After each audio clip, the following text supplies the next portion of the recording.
Hello and welcome to eternal classes. मेरा नाम है अंकित पांडे। स्वागत है आप सभी का।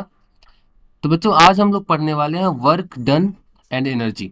ठीक है, तो वर्क और एनर्जी जो चैप्टर है क्लास नाइन्थ का, ये हम आज खत्म करने वाले हैं इस क्लास में।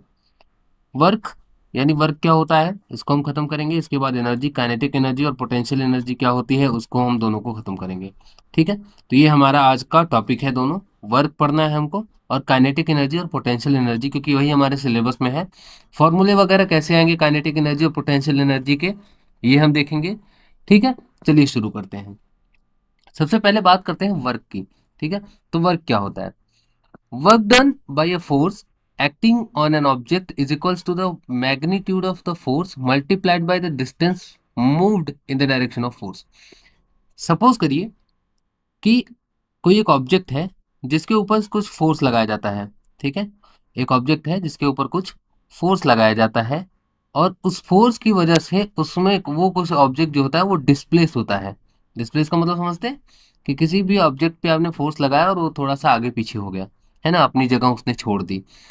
तो अगर किसी फोर्स की वजह से उसकी पोजीशन में चेंज आता है, तो फोर्स के मैग्नीट्यूड को उस डिस्प्लेसमेंट, जितना उसमें डिस्प्लेसमेंट हुआ है या जितना वो डिस्टेंस मूव किया है, उससे अगर आप मल्टीप्लाई करते हैं, तो उससे आपको मिलता है वर्क डन, कि उस फोर्स द्वारा कितना उस ऑब्जेक्ट पे काम किया गया है ना। वर्क डन क्या होता है? काम। अब वर्क डन को दो तरीके से निकालते हैं। तो मान लीजिए कि अगर आप सीधे लगा रहे हैं, तो वो तो चलिए एक तरीका हो गया कि फोर्स को डिस्प्लेसमेंट से सीधा मल्टीप्लाई कर दिया। क्या हो अगर फोर्स और डिस्प्लेसमेंट, जैसा कि ये फिगर देख रहे हैं आप, तो यहाँ पे मान लीजिए ये एक फोर्स है ना। तो एक ऑब्जेक्ट है जिसपे आप फोर्स और डिस्प्लेसमेंट, ठीक है, ये डिस्प्लेसमेंट है। तो फोर्स और डिस्प्लेसमेंट के बीच में एक एंगल बन जाता है। अब इस एंगल को आप कुछ भी नाम दे सकते हैं। ठीक है, तो मैं यहाँ पे एक एंगल को थीटा ले ले रहा हूँ। अब इस थीटा की वैल्यू कुछ भी हो सकती है। थीटा 20 हो सकता है, थीटा 30 हो सकता है, 40 हो सकता है, 50 हो सकता है, कुछ भी हो सकता है। तो थीटा की एक सर्टेन वैल्यू के साथ आप इसको रखेंगे।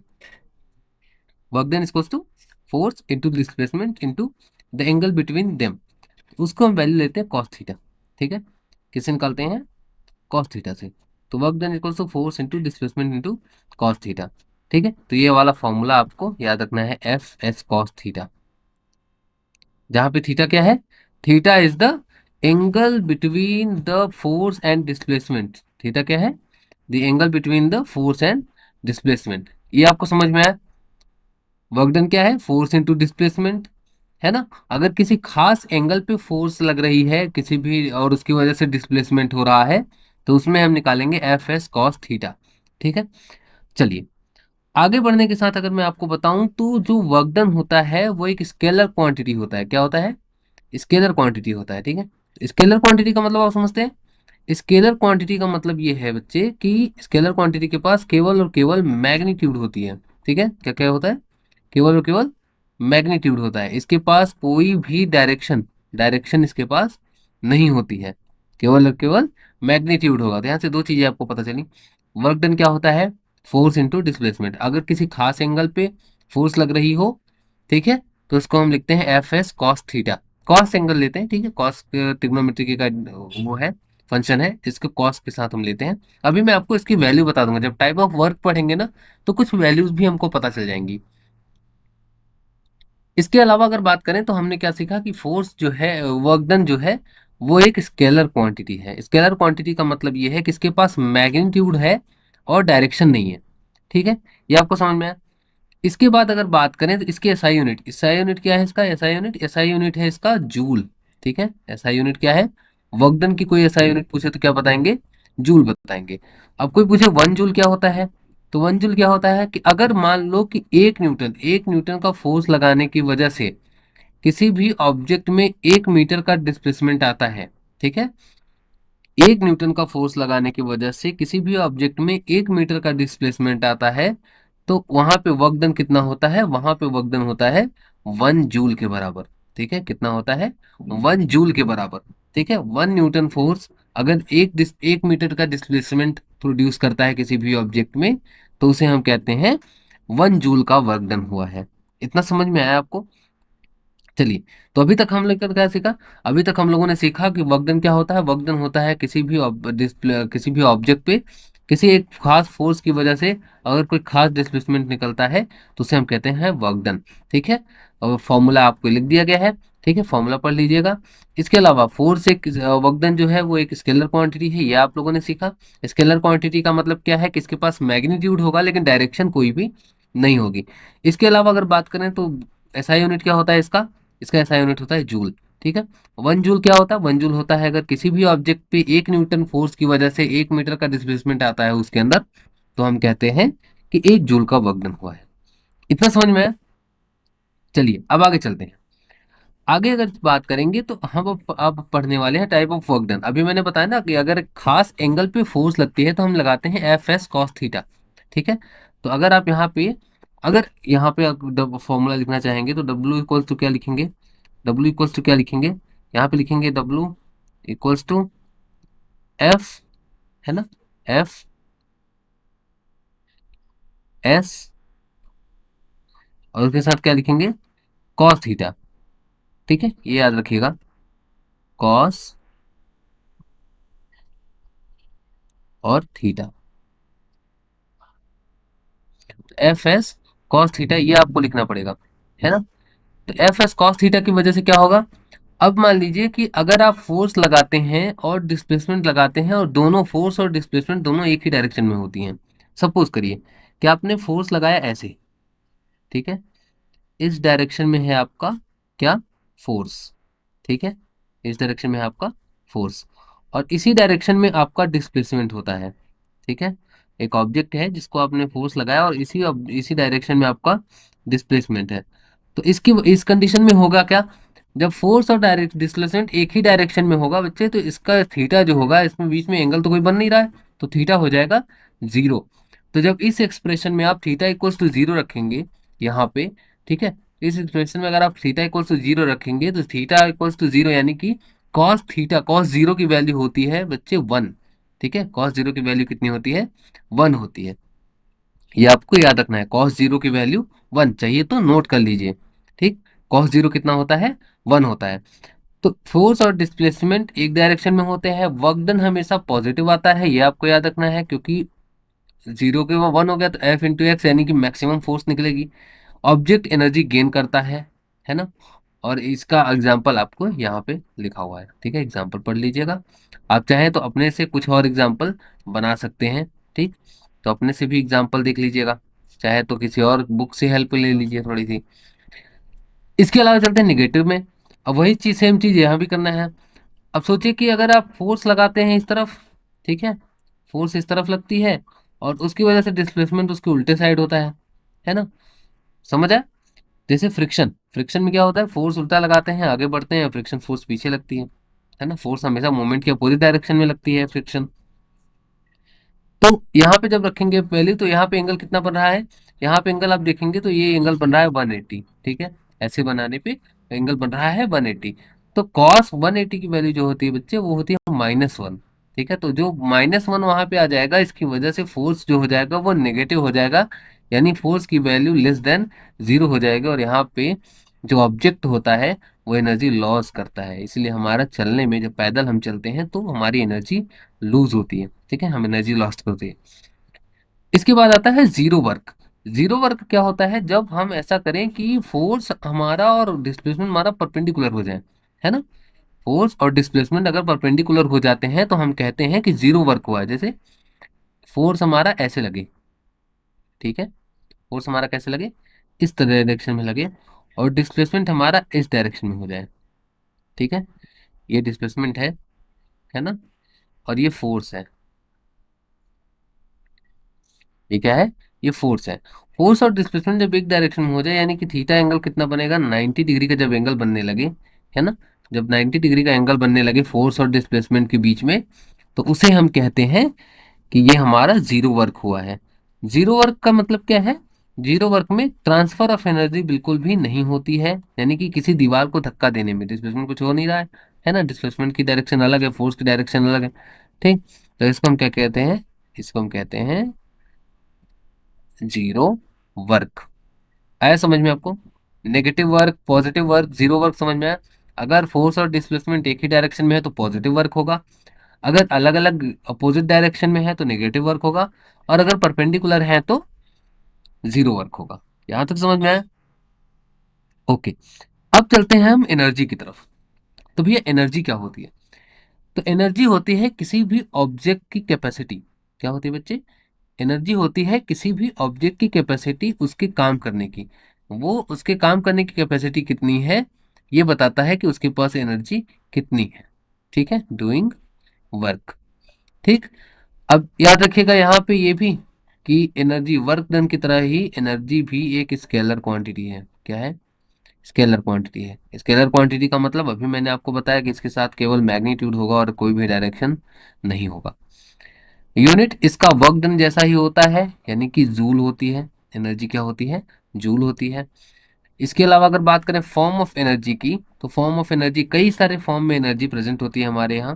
Thermal energy, light energy, sound energy, chemical energy, कई सारी एनर्जी होती हैं।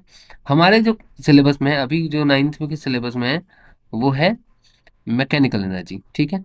अब मैकेनिकल एनर्जी काइनेटिक एनर्जी और पोटेंशियल एनर्जी दोनों से मिलकर बनी है।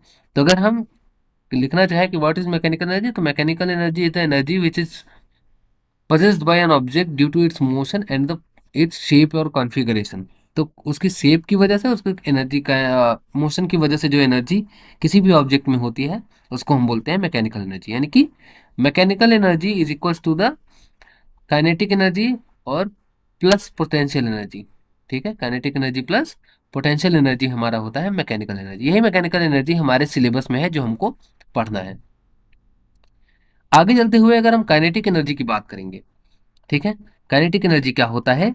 तो काइनेटिक एनर्जी होती है अगर कोई वो एनर्जी जो किसी भी ऑब्जेक्ट में उसके मोशन की वजह से आती है, ड्यू टू इट्स मोशन। किसी भी ऑब्जेक्ट में उसके मोशन की वजह से जो एनर्जी आती है उसको हम कहते हैं काइनेटिक एनर्जी। यानी कि अगर किसी भी ऑब्जेक्ट की स्पीड बढ़ रही है, ठीक है, किसी भी ऑब्जेक्ट की अगर स्पीड बढ़ रही है तो उसके ऑब्जेक्ट की काइनेटिक एनर्जी भी बढ़ेगी। अगर किसी ऑब्जेक्ट की स्पीड बढ़ रही है तो उसकी काइनेटिक एनर्जी भी बढ़ेगी। यानी कि सीधा सीधा आप बोल सकते हैं, अगर कोई ऑब्जेक्ट मोशन में है तो उसके पास कौन सी एनर्जी होगी? काइनेटिक एनर्जी होगी। अब जरा फॉर्मूला निकाल लेते हैं हम। काइनेटिक एनर्जी का फॉर्मूला क्या होगा? तो सपोज करिए एक ऑब्जेक्ट है जिसका मास m है ना, एक यूनिफॉर्म वेलोसिटी से u से चल रहा है वो, है ना। अब सोचिए कि किसी टाइम पे हमने एक फोर्स उसके ऊपर लगा दिया जिसकी वजह से, है ना, कि जिसकी वजह से एक डिस्टेंस वो चला है ना, एक फोर्स की वजह से डिस्टेंस डिस्टेंस वो चला है ना, एक खास डायरेक्शन में। अब होता क्या है कि जब हमने उसके ऊपर फोर्स लगाया तो उसकी जो वेलोसिटी है ना, वेलोसिटी में एक चेंज आता है। जो चेंज क्या होता है? उसकी जो स्पीड जो यू थी वो अब यू से चेंज होके वी हो जाती है। उसकी जो स्पीड है वो व्यू से चेंज होके वी हो जाती है। अब जब हम चेंज इन वेलोसिटी पढ़ते हैं बच्चे, तो चेंज इन वेलोसिटी होता है एक्सीलरेशन। ठीक है, चेंज इन वेलोसिटी होता है एक्सीलरेशन। पर हमको पता है कि वर्क क्या होता है? वर्क होता है फोर्स इनटू डिस्प्लेसमेंट। और हमको ये भी पता है कि जो फोर्स होता है वो होता है F equals to m a, Newton का सेकंड लॉ, है ना, न्यूटन का सेकंड लॉ ऑफ मोशन। यहाँ से और एक हम जानते हैं equation of motion. Equation of motion में हमारे पास एक फॉर्मूला होता है v square minus u square equals to 2s, है ना। इसको हम थर्ड इक्वेशन ऑफ मोशन बोलते हैं। यहाँ से हमारे पास अगर मैं एस की वैल्यू निकालूं, तो एस की वैल्यू निकलेगी बेटा s equals to v square minus u square upon में 2a। अब जरा एक चीज ध्यान दो कि अगर मैं यहाँ से एस की वैल्यू, ये वाली एस की वैल्यू और ये वाली एफ की वैल्यू, ठीक है, यहाँ इस इक्वेशन नंबर फर्स्ट में रख देता हूँ, तो मेरे पास क्या आएगा? एफ की जगह मेरा आ जाएगा एम ए, और ठीक है, एफ की जगह आ जाएगा एम ए और एस की जगह आ जाएगा v square minus u square upon 2a। अगर ऑब्जेक्ट, मैंने ऐसा माना है कि अगर ऑब्जेक्ट अपनी पोजीशन यू मतलब स्टार्टिंग से शुरू करता है तो हम क्या लेंगे? u इक्वल टू जीरो हो जाएगा। u इक्वल टू जीरो होते ही a से a यहाँ पे कैंसिल हो जाएगा और हमारे पास बचेगा w equal to half m b square. और अभी हमने पढ़ा कि काम करने की जो कैपेसिटी होती है वो एनर्जी होती है, यानी जितना जितना काम करेगा उतनी ज़्यादा एनर्जी होगी। तो यही क्यों हम, और मोशन कर रहा है, मोशन की वजह से कौन सी एनर्जी आती है? काइनेटिक एनर्जी आती है। तो ये काइनेटिक एनर्जी का फॉर्मूला भी यही हो जाएगा। काइनेटिक एनर्जी का फॉर्मूला भी यही हो जाएगा, हाफ एम बी स्क्वायर। तो ये वाला फॉर्मूला जो होता है हाफ एम बी स्क्वायर का, वो आपके पास यहां से आता है। ठीक है, काइनेटिक एनर्जी का formula half m v square यहां से आता है। एक बार और इसको रिपीट कर लीजिएगा, सपोज करिए कि हमारे पास एक मास है, ऑब्जेक्ट एम है, जो एक यूनिफॉर्म वेलोसिटी यू से चल रहा है। हमने ऊपर उसके ऊपर कुछ फोर्स लगाया जिसकी वजह से उसके अंदर कुछ डिस्प्लेसमेंट आता है। जब हमने फोर्स लगाया तो उसकी वेलोसिटी यू से वी में चेंज हो गई। अभी यू थी, फोर्स लगाने के बाद वी हो गई। अब जब जब वेलोसिटी में चेंज आता है तो हमारा एक्सेलरेशन चेंज हुआ, एक्सेलरेशन होता है, ठीक है। जब भी वेलोसिटी में चेंज होता है तो एक्सेलरेशन होता है।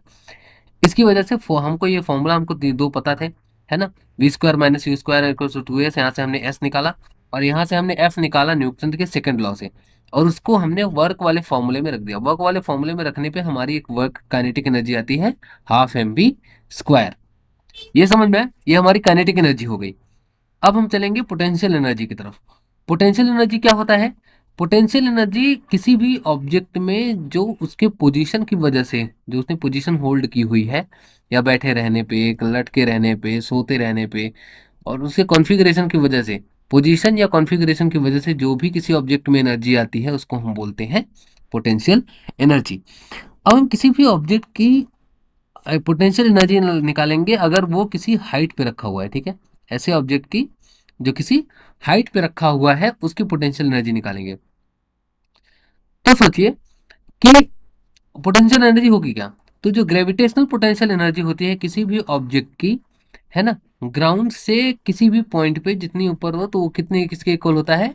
Defined as the defined as the work done in raising it. जितना काम उसको नीचे से ऊपर ले जाने में किया गया है ना, नीचे से उस पॉइंट ऑफ हाइट पे ले जाने के लिए जितना काम किया गया होगा वही उसकी पोटेंशियल एनर्जी होगी।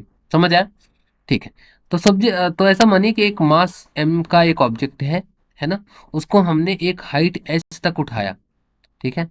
एक हाइट h तक उठाया, तो हमारे पास जो मैक्सिमम फोर्स रिक्वायर होगा उसके लिए वो कितना होगा? तो मैक्सिमम फोर्स हो जाएगा mg। होगा, बिल्कुल होगा। F is equal to mg पढ़ा है, वेट होता है ना, यही तो होता है। F is equal to mg होता है, ठीक। तो हमने पढ़ा F is equal to mg। तो इस ऑब्जेक्ट को h हाइट तक ले जाने पे हमारे जो फोर्स लगेगी वो लगेगी F is equal to mg।